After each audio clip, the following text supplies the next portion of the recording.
دینے کا فرمائے دیجیے گا کہ اب ڈمیز اور جوکرز کے ساتھ آپ لوگ بات کرنے کو تیار ہو گئے ہیں؟ میرا نہیں خیال کہ ابھی کوئی فائنل ڈیسیشن اس سلسلے میں ہوا ہے. آج گور صاحب مل کے آئے ہیں. آج لیٹر دس ایوننگ ہماری میٹنگ ہے, اس میں وہ then he will put it before the committee اور فیصلہ کیا جائے گا کہ کیا کرنا ہے کیا نہیں کرنا ہے. کیا خان صاحب کا فیصلہ حتمی نہیں ہوتا؟ بالکل ہوگا حتمی, لیکن یہ ہے کہ گور صاحب نے ابھی ایکسپلین کرنا ہے. ان سے میری بات ٹیلی فون کے اوپر ہوئی تھی تو اس نے کہا کہ شام کو مل رہے ہیں تو بیٹھ کے باتیں کریں گے, فائنلائز کریں گے اس کو. وہ تو پریس کے سامنے بات کر چکے ہیں کہ ہمیں گو ہیڈ خان صاحب نے دے دیا ہے کہ میرے بغیر کیجئے, اچکزئی صاحب اس کی پہل بھی کریں اور آپ رابطہ آپ کریں. اچکزئی صاحب کی حد تک بالکل صحیح ہے, انہوں نے کہا ہے. باقی چیزیں کہ ہماری پارٹی کا کیا اس میں رول ہوگا, کیا کانٹیکٹ ہوگا, کیا انوالومنٹ ہوگی, کیا ایکسٹینٹ آف انوالومنٹ ہوگی. آپ کو کون سی والی بات کے اوپر شک ہو رہا ہے یا نہیں؟ شک نہیں, میں شک کی بات نہیں کر رہا ہوں. صرف اس کی یہ کہ جی ہم نے اس کو ڈسکس کر کے فائنلائز کرنا ہے کہ کس طریقے سے آگے بڑھنا ہے, کس طرح سے. مگر یہ تو فیصلہ ہو گیا ہے کہ اب سیاسی جماعتوں سے including P M L N, Peoples Party, ان سے رابطہ ہوگا اور مذاکرات ہوں گے. جو میری بات ہوئی ہے گور صاحب کے ساتھ, اس سے یہ انڈیکیشن مجھے ملی ہے آج جو میری بات ہوئی ہے ان کے ساتھ جب وہ مل کے آئے ہیں اس کے بعد. تو وہ میں پھر بار بار یہی اسی لیے عرض کر رہا ہوں کہ جی آج شام کو یہ میٹنگ ہوگی, اس میں وہ کمپلیٹ جو ہے باقی چیزیں جو وہ پریس کے سامنے نہیں بیان کر سکے وہ ہم ڈسکس کریں گے, اور اس کے بعد بیانیہ بنانا ہوا تو ہم نے بیانیہ بنا کر نہیں I was not surprised. آپ ایکسپیکٹ کر رہے تھے کہ یہ اب بات سیاسی جماعتوں سے ہی مذاکرات کی طرف جائے گی؟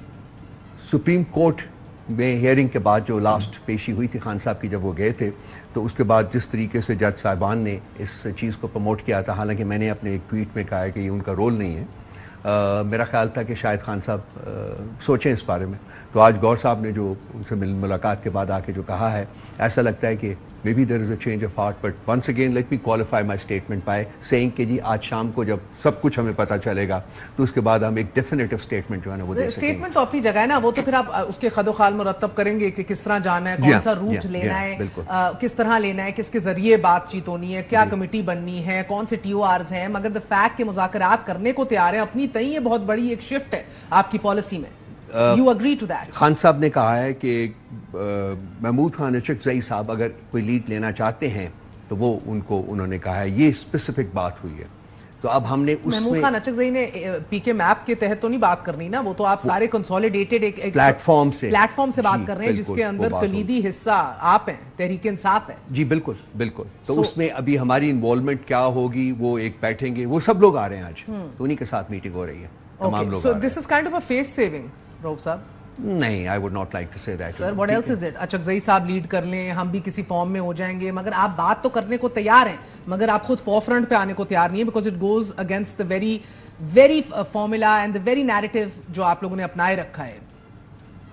بات کس بات کے اوپر ہونی ہے میں یہ بھی بتا دیتا ہوں آپ کو. دو چیزیں ہیں, نمبر ایک مینڈیٹ آپ ریسٹور کریں جن کا ہے, اور نمبر دو پولیٹیکل پرزنرز کو رہا کریں. These are the two issues that we would like to debate with them. That is it. اور اس بارے میں تو میرا خیال ہے کہ کبھی بھی کوئی ایمبیگوٹی نہیں تھی. اگر وہ ان کی طرف سے آ جاتا کہ جی ہم یہ بات ڈسکس کرنے کو تیار ہیں تو شاید اس سے پہلے بھی بات ہو جاتی ان کے ساتھ. ہماری دو ہی ریکوائرمنٹس ہیں, دو ہی ہماری. یہ مشہور ڈائلاگ کے اوپر تو آتے ہیں, مگر ماضی میں بھی جسٹس عمر عطا بندیال صاحب نے بھی یہی رستہ دکھایا تھا خان صاحب کو, آپ کی جماعت کو, but maybe you were riding too high, آپ لوگوں نے اس کو کنسیڈر بھی نہیں کیا. اور آج کیونکہ قدرے مختلف ہے صورتحال, یو پریسڈ اگینسٹ دا وال, آپ دیکھ رہے ہیں کہ گھروں پہ چھاپے پڑ رہے ہیں, لوگوں کو فون کالز آ رہی ہیں, حالات سخت ہیں تحریک انصاف کے لیے, بہت سخت ہیں حالات. پچھلے 2 سال میں بہر کبھی بھی ٹھیک نہیں, because of the lack of options. آپ نے فائنلی اس بات کے اوپر اگری کیا ہے کہ چلو بات کرنی چاہیے سیاسی جماعتوں سے. You not convinced at heart it seems, that's why I started. اب ڈمیز اور جوکرز سے بات ہوگی, دیز ور یور ورڈز. دیکھیے مسئلہ یہ ہے کہ میں ابھی تک اس کے اوپر کنونسڈ ہوں کہ وہ ان دونوں ڈیمانڈز میں سے کسی ڈیمانڈ کے اوپر بالکل نہیں آئیں گے. تو یہ اگر آوازیں اٹھ رہی ہیں کہ جی بات ہونی چاہیے تو چلیے ٹھیک ہے, بات کر کے دیکھ لیجئے. وہ کبھی مینڈیٹ کی بات نہیں کریں گے, وہ کبھی پولیٹیکل پرزنرز کو رہا کرنے کی نہیں کریں گے بات, کیونکہ بیسیکلی ان کے بس میں ہے ہی کچھ نہیں ہے.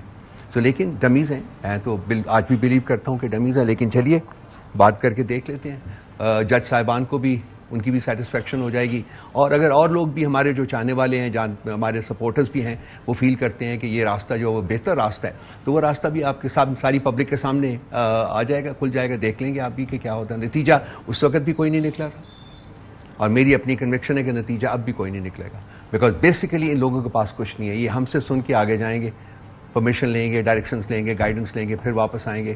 At the end of it all, it's 0 + 0 is equal to 0. تو سر یہ تو ایک لاحاصل مشق رہے نا, جس کی ابتدا میں ہی آپ نے پہلی فوٹنگ میں بھی انہیں ڈمیز قرار دے دیا, بے اختیار قرار دے دیا, ان کے پلے تو کچھ ہے نہیں, یہ بھی فیصلہ کر لیا.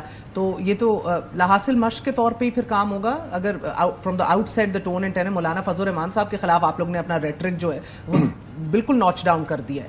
گنڈاپور صاحب بھی خاموش ہیں, سب خاموش ہیں, بیکاز اب مل کے ایک تحریک نکالنی ہے. ایک پیج پہ آ گئے تو ایک ناقابل شکست قسم کا ایک آپ دیکھتے ہیں کہ پروٹیسٹ اور ایک ایک تحریک بن سکتی ہے. ادھر آپ اپنا ریٹرک ڈاؤن نہیں کر رہے. ایک سی بی ایم ہوتا ہے نا sir, you demand C B Ms from the government. میں نے آپ سے پوچھنا تھا کہ آپ کا تقاضا کیا ہوگا, what would you want to see this government doing اور سیئنگ, جس سے آپ لوگوں کو کہیں نہ کہیں کانفیڈنس ملے. ان کو بھی تو کانفیڈنس چاہیے نا. گالیاں سن کے وہ مذاکرات کی ٹیبل پہ بیٹھیں گے؟ بہت سارے لوگوں نے ان میں سے آئے ہیں, آپ کے پروگرامس میں بھی آئے ہیں, اور انہوں نے اوپنلی کہا جی کہ ہم مذاکرات کے لیے ان کے پاس جانے کو تیار ہیں. رانا ثناء اللہ صاحب ان میں سے ایک ہیں, اور بھی بہت ہیں. کہ اب وہ دروازہ بند ہو گیا ہے, اس کے بعد پھر کھل گیا ہوا ہے. ٹھیک ہے, وہ ان کے کھلتے رہتے ہیں, جو ڈائریکشن ان کو ملتی ہے وہ کہتے رہتے ہیں. دیکھیے پرابلم یہ ہے کہ ان کے پاس طاقت ان کے پاس نہیں ہے. This is a reality that I subscribe to. اور یہ خان صاحب وہ بھی بالکل سبسکرائب کرتے ہیں, بارہا کہہ چکے ہیں. پھر بھی وہ گو ہیڈ دے رہے ہیں ڈائلاگ کی, گو ہیڈ ڈائلاگ کی دے رہے ہیں, انگیجمنٹ کر لیں, دیکھ لیں, یہ ہمارے 2 ڈیمانڈز ہیں, لے کے جا دیں. اور ایک ایکسرسائز ہے, وہ کر لیں. جب بدیال صاحب نے بھی کہا تھا وہ ہوئی تھی, آپ کو پتا کچھ نہیں نکلا تھا اس سے, آپ کو یاد ہوگا. اور میری اپنی ذاتی کنوکشن ہے کہ اس پہ سے بھی کچھ نہیں نکلے گا, کیونکہ جو ہم ڈیمانڈ کر رہے ہیں وہ فورفیٹ کرنے کے لیے تیار نہیں ہیں. اپنا مینڈیٹ کون دیتا ہے, جیسے بھی ملا ہو اپنا مینڈیٹ کون اٹھا کے بالکل بالکل, دیٹ از رائٹ. سو ہم اس سے نیچے نہیں.